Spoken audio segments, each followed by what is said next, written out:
Shri Maheshwari times के सभी पाठकों और श्रोताओं को श्रद्धा घटानी उदयपुर का नमस्कार। बात हम सबकी इस एपिसोड में फिर से आपके पास।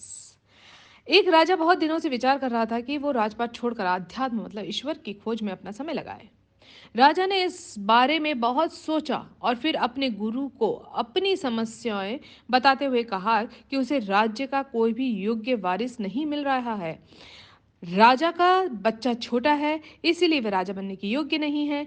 जब भी उसे कोई पात्र या इंसान मिलेगा जिसमें राज्य संभालने के सारे गुण होंगे, राजपाट छोड़कर शेष जीवन आध्यात्म को समर्पित कर देगा।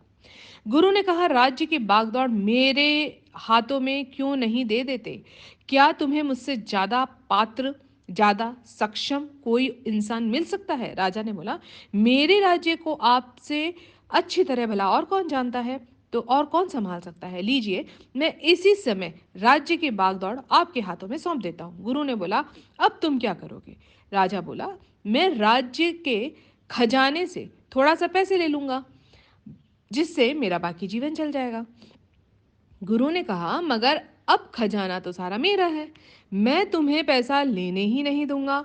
तो राजा बोला, फिर ठीक है, मैं कहीं कोई छोटी मोटी नौकरी कर लूंगा जिससे मेरा गुजारा चल जाएगा।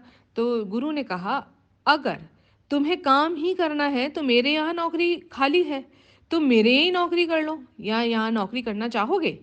तो राजा बोला, कोई भी नौकरी हो, मैं करने को तैयार हूं। तो गुरु ने बोला कि मेरे यहाँ राजा की नौकरी खाली है, मैं चाहता हूं कि तुम मेरे लिए ये नौकरी करो और हर महीने राज्य के खजाने से अपनी तनख्वाह लेते रहना।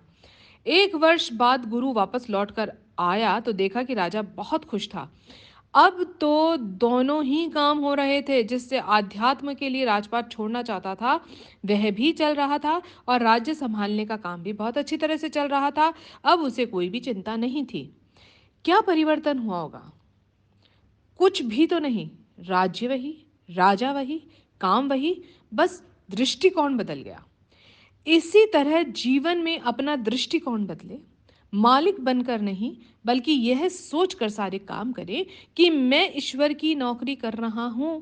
अब ईश्वर ही जाने, अपने कर्तव्यों का निर्वहन करने के लिए सब कुछ ईश्वर पर छोड़ दें।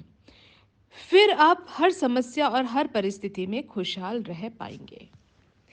आप भी ऐसा ही करिए, अपनी जिंदगी ईश्वर को समर्पित करें और अपना काम, अपने कर्तव्य करते जाएं। आप सभी अपना और अपनों का ध्यान रखिए। जय श्री कृष्णा, जय महेश।